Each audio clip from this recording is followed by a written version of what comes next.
Hello everyone, how are you all? Today in the previous lecture we discussed about the atoms. What is the atoms? What is the postulates of atom? कि किस किस scientist ने क्या atoms के बारे में बताया था, क्या उसकी थ्योरी थी और डाल्टन ने किस तरीके से उसको सिंबलाइज किया था. वी डिस्कस अबाउट दैट कि हमने ये डिस्कस किया था कि atom this is the smallest particle of a matter. Atom क्या है? सबसे स्मॉलेस्ट पार्टिकल है मैटर का. ओके, तो ये हम डिस्कस कर चुके हैं. Now these are the postulate. हम ये डिस्कस कर चुके थे कि क्या क्या है, किस किस ने क्या दिए थे. और उसके बाद we discuss about the conservation of mass and conservation of या फिर कांस्टेंट प्रोपोर्शन. ये भी हम डिस्कस कर चुके थे कि किस तरह से कांस्टेंट रहता है, प्रोपोर्शन किस तरह से केमिकल होते हैं. This is the Dalton image. और now this is the atomic theory कि जो डाल्टन ने एटॉमिक थ्योरी दी थी कि क्या उन्होंने थ्योरी में बताया था कि this is the invisible particle. ये कैसा है? इनविजिबल पार्टिकल है, इसको हम फर्दर डिवाइड इनडिविजिबल पार्टिकल है जिसको हम फर्दर डिवाइड नहीं कर सकते. और उसके साथ कि ये आइडेंटिकल, इसके अंदर जो गिवन एलिमेंट है उसके अंदर ये आइडेंटिकल होता है, केमिकल प्रॉपर्टीज इसकी सिमिलर होती है. नाउ अगर हम डिफरेंट की बात करें तो इसमें डिफरेंट डिफरेंट एलिमेंट्स में इसके मास भी डिफरेंट डिफरेंट होता है और केमिकल प्रॉपर्टीज भी डिफरेंट होती है. ये हम डिस्कस कर चुके थे.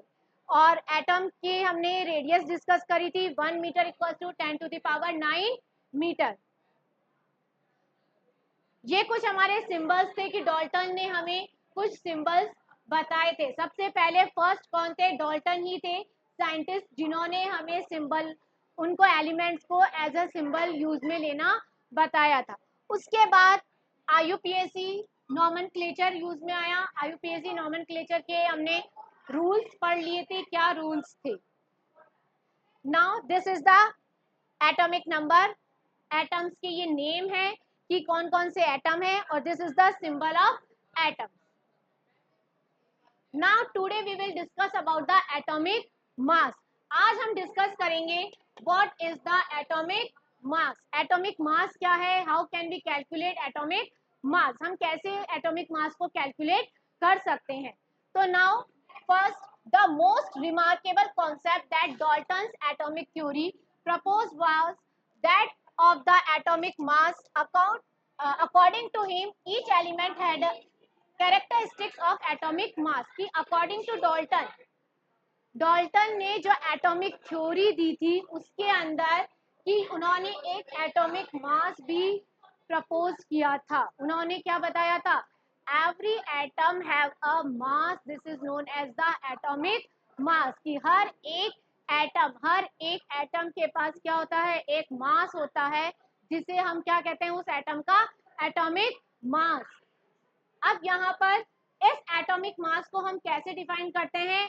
AMU. What is the unit of atomic mass? हम एटॉमिक मास को कैसे डिफाइन करते हैं? What is the unit? हमारी यूनिट क्या है? AMU. This is the unit of atomic mass. या फिर हमें इसको कैसे रेफर कर सकते हैं? स्मॉल यू लिख के रेफर कर सकते हैं जिसे हम क्या कहते हैं? यूनिफाइड मास. या फिर हम क्या कर रहे हैं? स्मॉल यू लिख रहे हैं. स्मॉल यू की तरह हम इसको सिंबलाइज कर सकते हैं जिसे हम क्या कहते हैं? Unified mass. तो ये तो हो गया हमारा कि what is the atomic mass. कि every atom have a mass, this is known as the atomic mass.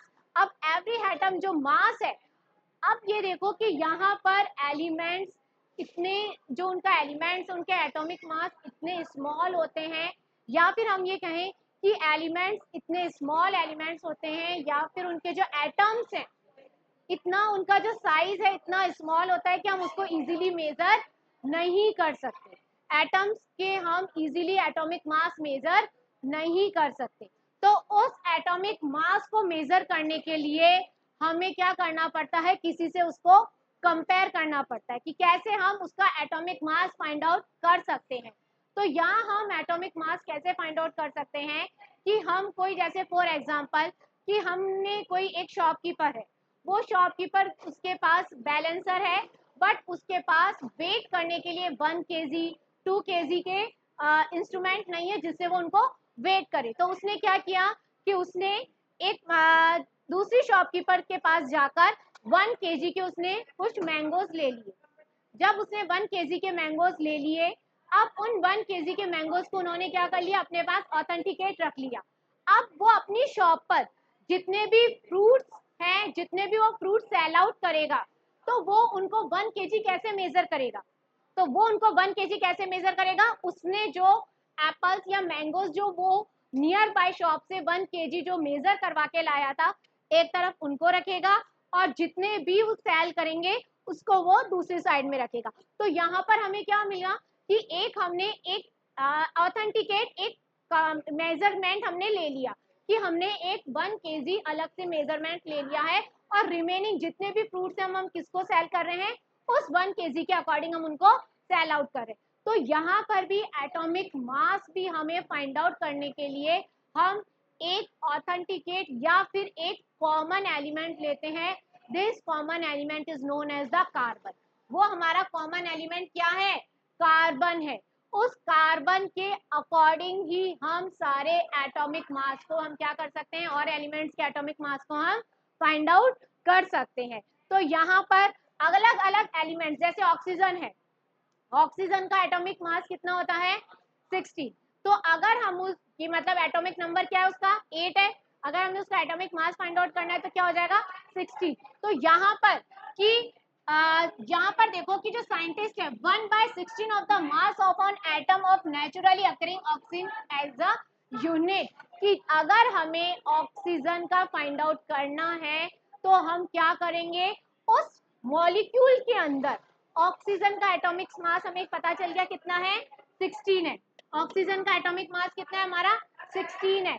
अब उस मॉलिक्यूल में ऑक्सीजन का कितना पार्ट है, तो वो हम कैसे पता करेंगे, 1/16 से हम पता करेंगे कि मतलब ऑक्सीजन का एटॉमिक मास तो हमारे पास आ गया 16 है, ठीक है। अब 16 से हमें क्या करना है कि एक मॉलिक्यूल है, जैसे हम H2O के बारे में बात करते हैं, H2O। अब H2O के अंदर ऑक्सीजन का कितना है, तो वो हम कैसे आइडेंटिफाई करेंगे, 1/16 उसका कितना पार्ट है, 1/16 में से उसका कितना पार्ट है, ये हम फाइंड आउट करेंगे। तो इससे हमें पता चल जाएगा कि ऑक्सीजन H2O के अंदर ऑक्सीजन का कितना पार्ट है। ओके, तो यहाँ पे this was considered relevant due to the two reason. अब यहाँ पर oxygen react with large number of element and form a compound, कि ऑक्सीजन क्या कर रही है, ऑक्सीजन का हमारे पास एटॉमिक मास 16 है। अब वो क्या कर रही है, एक दूसरे मॉलिक्यूल्स के साथ कंबाइंड हो रही है और एक कंपाउंड को फॉर्म कर रही है। उस कंपाउंड के अंदर हमें ऑक्सीजन का फाइंड आउट करना है। तो this AMU give mass of the most of the element as a whole number. ये हमेशा कैसा देगा, होल नंबर ही हमें क्या मिलेगा, उसका एटॉमिक मास मिलेगा। अलग अलग नंबर नहीं मिलेंगे, हमेशा हमें कैसा मिलेगा, होल नंबर ही उसका एटॉमिक मास मिलेगा। नाउ अब यहाँ पर देखो कि जो हम मैं आपको बता रही थी कि कार्बन हमारा क्या है, ऑथेंटिकेट है, जिसे हमने क्या कर लिया है कि उस कार्बन के अकॉर्डिंग ही हम क्या करेंगे, एटॉमिक मास फाइंड आउट करेंगे। तो यहाँ पर हमारा कार्बन 12 क्या है, कार्बन का एटॉमिक मास कितना है, 12 है। तो कार्बन 12 हमारा क्या हो गया, एक कॉमन ऑथेंटिकेट एलिमेंट हो गया। जितने भी अदर एलिमेंट्स हैं उन सब का एटॉमिक मास हम किससे फाइंड आउट करेंगे, कार्बन 12 की हेल्प से ही हम उसको क्या करेंगे, फाइंड आउट करेंगे। अब यहाँ पे एक टर्म और है आइसोटोप्स। आइसोटोप्स मतलब कि किसी भी एलिमेंट में इलेक्ट्रॉन और प्रोटॉन के नंबर तो क्या होते हैं, सिमिलर होते हैं, बट न्यूट्रॉन्स के नंबर क्या होते हैं, अलग अलग होते हैं। ये मैं आपको पहले भी बता चुकी हूँ कि इलेक्ट्रॉन के number always equals to the protons के जो नंबर है उनके बिल्कुल इक्वल होते हैं। जैसे फॉर एग्जांपल अगर मैं बात करूँ कार्बन 12 की, कार्बन 12 के अंदर न्यूट्रॉन्स के नंबर कितने होंगे, 6, और प्रोटॉन के नंबर कितने हैं, 6। अगर मैं बात करूं कार्बन 13, तो कार्बन 13 में प्रोटॉन के नंबर तो कितने होंगे, 6, बट न्यूट्रॉन के नंबर क्या हो जाएंगे, चेंज, न्यूट्रॉन हो गया आपका 7। अगर मैं बात करूं कार्बन 14, तो कार्बन 14 में आपके प्रोटॉन्स तो कितने रहेंगे, 6, और न्यूट्रॉन कितने हो जाएंगे, 8। इट मीन्स कि number of proton is always equal, number of proton क्या रहेंगे, इक्वल रहेंगे, but number of neutron will be change. तो उन्हें हम क्या कहेंगे, आइसोटोप्स। आइसोटोप्स मतलब जिसमें प्रोटॉन के नंबर, इलेक्ट्रॉन के नंबर तो सेम है, बट न्यूट्रॉन के नंबर क्या है, डिफरेंट डिफरेंट है। कि जैसे यहाँ पे हमने ये डिस्कस किया था, प्रोटॉन, इलेक्ट्रॉन और न्यूट्रॉन के नाम क्या होते हैं, ये मैं आपको बता चुकी हूँ कि प्रोटॉन कौन होते हैं, इलेक्ट्रॉन्स पे कौन सा चार्ज होता है, प्रोटॉन पे कौन सा चार्ज होता है, न्यूट्रॉन कैसे होते हैं। अगर हम इसका एटॉमिक स्ट्रक्चर ड्रॉ करते हैं तो इलेक्ट्रॉन, प्रोटॉन और न्यूट्रॉन हम स्ट्रक्चर के अंदर फिल करते हैं। तो यहाँ पर अगर हम प्रोटॉन्स की बात करें तो प्रोटॉन्स कितने हैं, 6 है, और न्यूट्रॉन्स कितने हैं, 6। कार्बन के अंदर प्रोटॉन्स, कार्बन 13 के अंदर प्रोटॉन्स कितने हैं, 6 ही है। प्रोटॉन्स का नंबर चेंज नहीं हुआ है, नंबर किसका चेंज हुआ है, न्यूट्रॉन्स का। कितने हो गया, 7। अब यहाँ पर कार्बन 14 में प्रोटॉन कितने हैं, 6 हैं, बट न्यूट्रॉन नंबर क्या हो गया, चेंज हो गया, कितना हो गया, 8।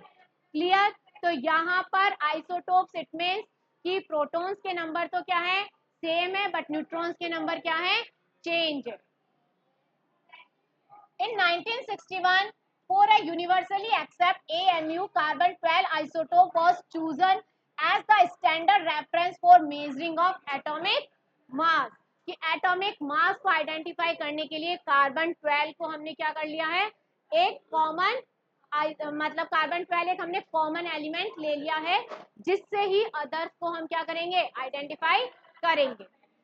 1 AMU is the mass unit equal to the exactly 1/12 the mass of one atom of carbon. अब यहाँ पर ये जो है कि 1/12 कैसे पार्ट है, मतलब जैसे हमारा एक वाटरमेलन है, वाटरमेलन को हमने कितने पार्ट्स में डिवाइड किया है, 12 पार्ट्स में डिवाइड किया है, ठीक है। एक वाटरमेलन, वाटरमेलन को हमने कितने पार्ट्स में डिवाइड कर दिया, 12 पार्ट्स में हमने उसको डिवाइड कर दिया। अब 12 पार्ट्स में हमने उसको जब डिवाइड कर दिया है, तो अगर उसमें से हम एक 1 पार्ट हम उसमें से ले रहे हैं, तो वो कितना पार्ट हुआ, 1/12 वाला पार्ट हुआ।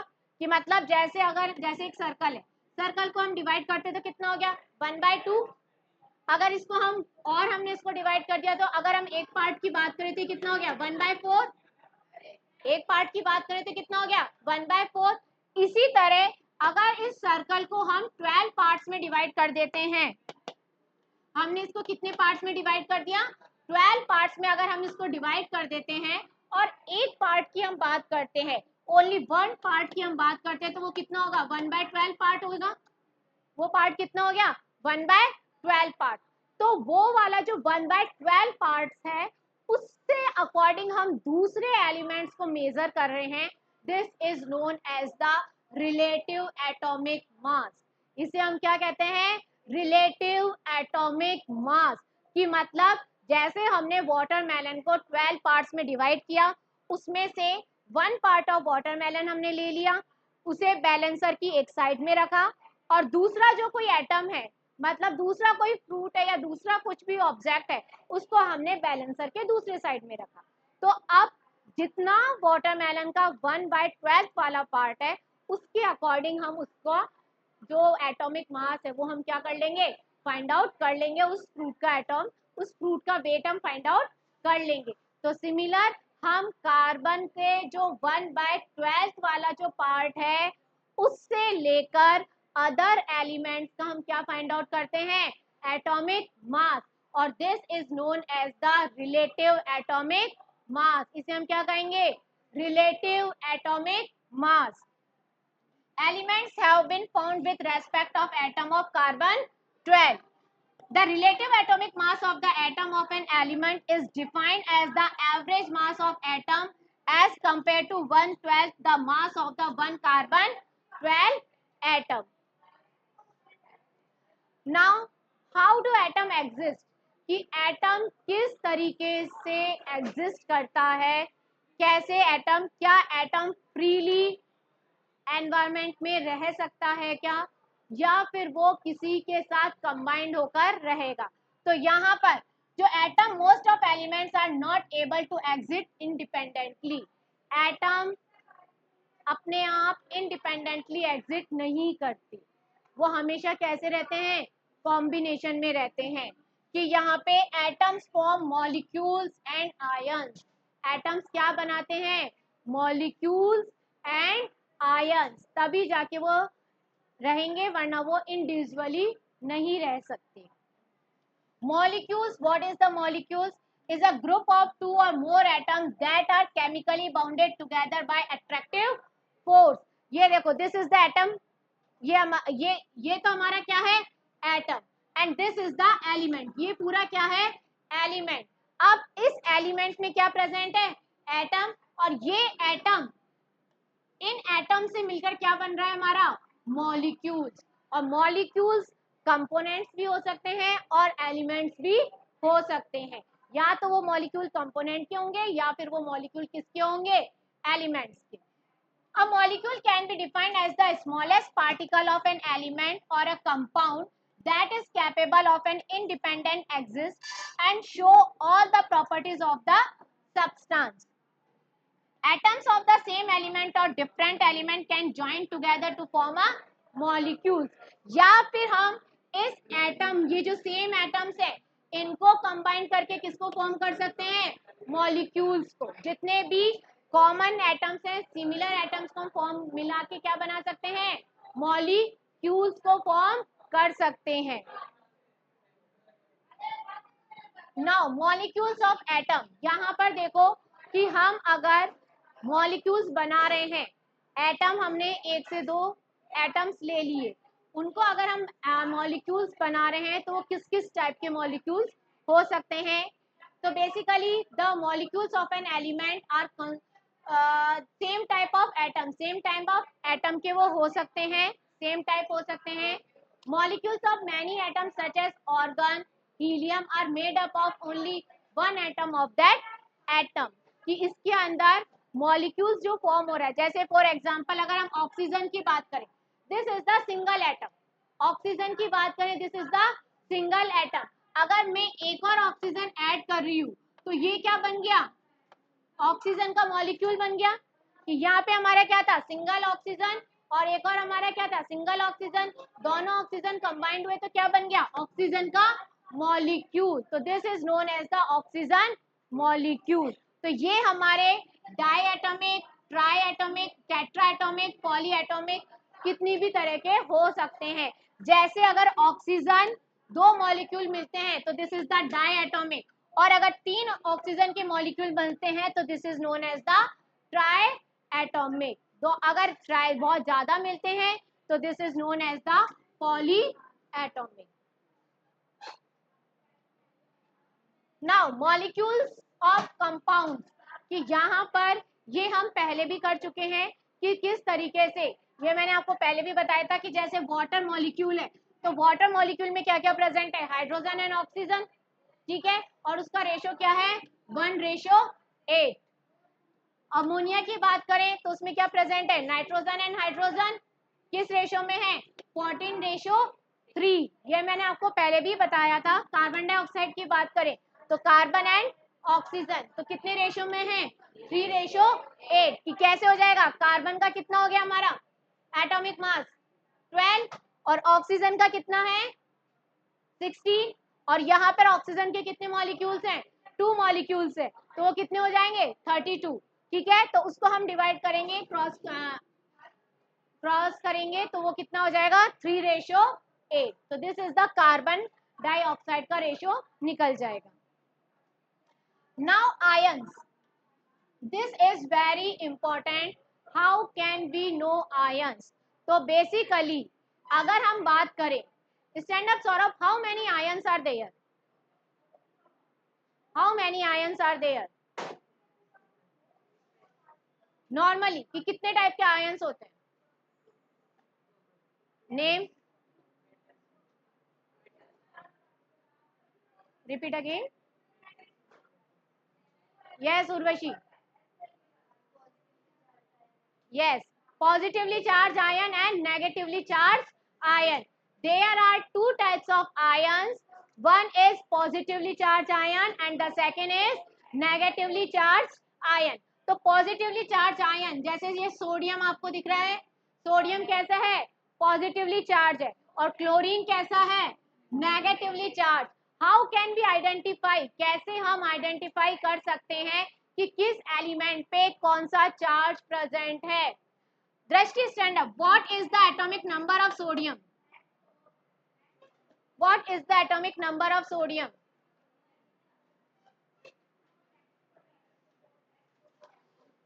Yes, Tanish. What is the atomic number of sodium? Very good. What is the atomic number of sodium? 11. क्या है atomic number of sodium का? 11. Sit down, Tanish. Now, अब हमें क्या करना है कि सोडियम का एटॉमिक नंबर हमारा क्या है? 11 है। अब यहाँ पर हमारे इलेक्ट्रॉन्स के नंबर कितने होंगे? How many electrons are there? Mansi stand up. If the atomic number is 11, तो how many electrons are there? Urvashi stand up. If atomic number is 11, so how many electrons are there? Very good. How many electrons are there? 11. Now, how many protons are there? How many protons are there? 11. तो protons का number कितना होगा? 11. Electrons के number कितने हैं? 11. अब हमें जब यहाँ पर हमें चार्ज डिस्ट्रीब्यूट करना है या फिर हमें चार्ज फाइंड आउट करना है कि कौन सा आयन उस पे होगा, तो उस आयन को फाइंड आउट करने के लिए हम क्या करेंगे? जो इलेक्ट्रॉन्स है उसको क्या करेंगे? डिस्ट्रीब्यूट करेंगे। जैसे हमने कहा था सोडियम पे कितना है, what is the atomic number? 11 है, तो इलेक्ट्रॉन्स कितने प्रेजेंट है इसमें? 11। अब हम यहाँ पे क्या करेंगे? इलेक्ट्रॉन्स का क्या करेंगे? डिस्ट्रीब्यूशन करेंगे। ओके, कैसे डिस्ट्रीब्यूशन करेंगे? हमारे यहाँ पे प्रेजेंट है K, L, M and shells. Okay, K shells में कितने होते हैं? Stand up Lucky. How many electrons are there? Very good. K shell में कितने इलेक्ट्रॉन्स होंगे? 2। Sit down.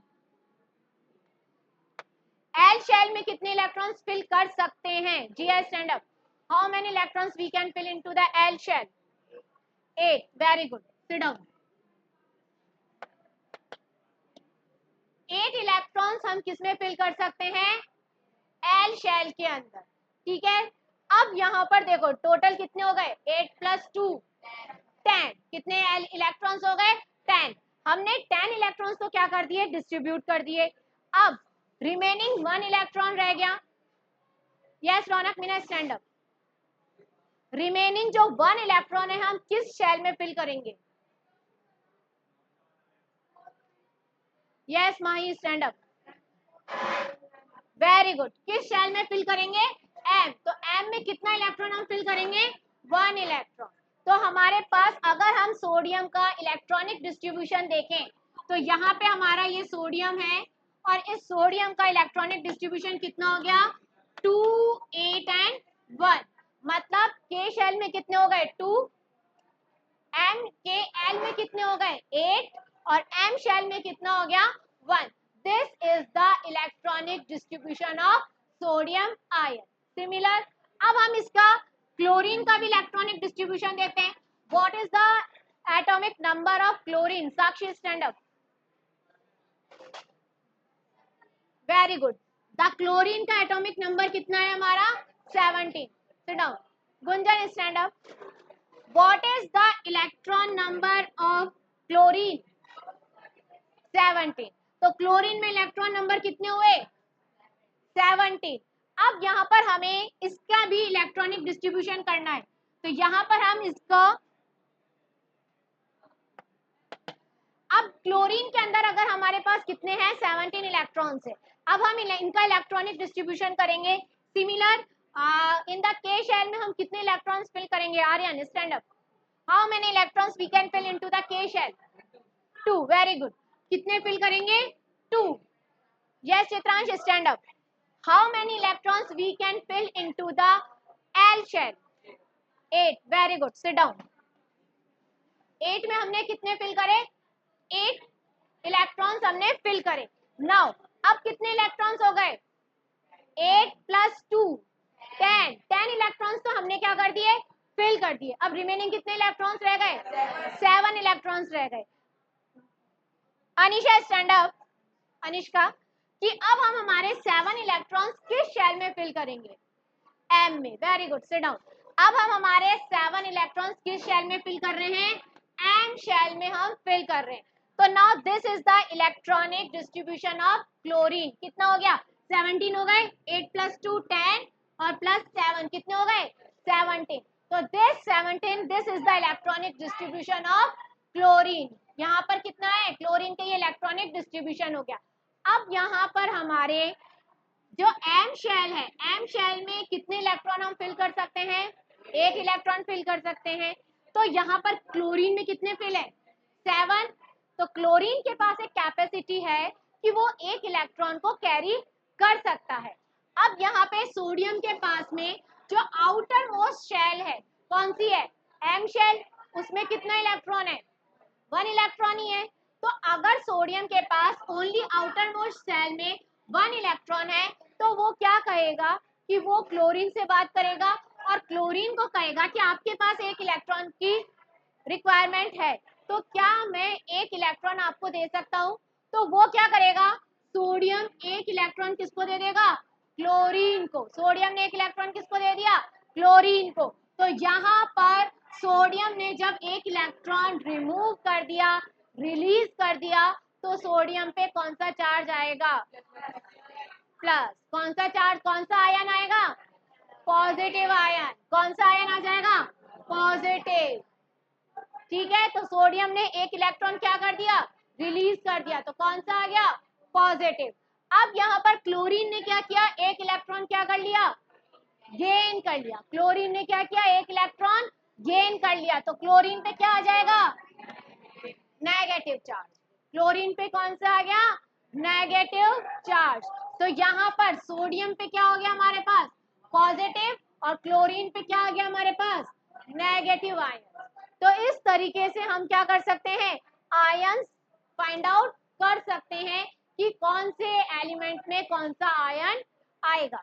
तो यहाँ पर कंपाउंड्स, जो कंपाउंड्स है, composed of metal and non metal contain charge species which are known as the ions.